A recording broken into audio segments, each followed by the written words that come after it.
Google powers some of the most widely used services in the world: search, YouTube, Gmail, ads, and more. Every day, billions of users rely on these platforms. Keeping them updated and reliable means managing a codebase that spans billions of lines of code. This kind of engineering challenge is handled with a unified strategy involving a monorepo and Blaze. Interestingly, Google isn't alone. Companies like Facebook have also adopted similar monorepo approaches to streamline development. But why did Google choose this system, and how does it actually work? Google's monorepo is a centralized repository that stores the entire Google codebase, a deliberate engineering decision aimed at enabling unparalleled collaboration and efficiency.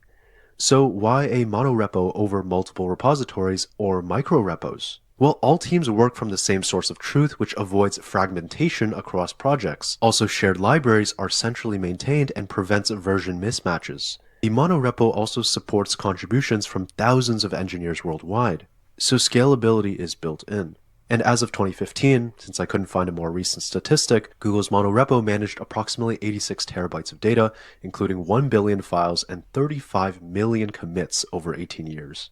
But to build and test billions of lines of code, Google relies on Blaze, which is its internally developed build system. The open source counterpart of Blaze that you might be familiar with is known as Bazel. And Blaze is designed for extreme scalability and performance, tailored to meet Google's unique set of challenges. But how does Blaze handle such a massive workload? Blaze uses a Merkle tree structure to track dependencies and changes, which ensures only affected components are rebuilt. And this is the concept of incremental builds. Builds are not only incremental, but they're also hermetic.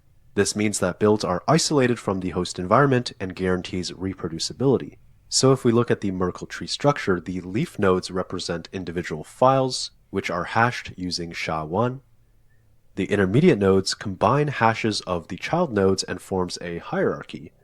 And the root node summarizes the entire build, which allows Blaze to quickly identify and isolate changes. Whenever a developer makes a commit to a file, the file's SHA-1 hash changes, which indicates to the build system that this file has to be rebuilt. There's two further optimizations that Blaze utilizes. The first is remote caching, in which Blaze stores build outputs and enables reuse in subsequent builds, which prevents redundant computations. And the second is remote execution. Blaze will offload build and test tasks to remote servers, which accelerates the build process by parallelizing workloads. But managing a monorepo at this scale isn't without its challenges. Due to the repository size, there needs to be cutting-edge infrastructure to store and serve efficiently. And in terms of build performance, Blaze addresses this using incremental builds and remote execution. Google's monorepo and Blaze build system are marvels of modern engineering designed to handle unprecedented scale and complexity. And together they ensure that Google delivers reliable and cutting-edge services to billions around the globe.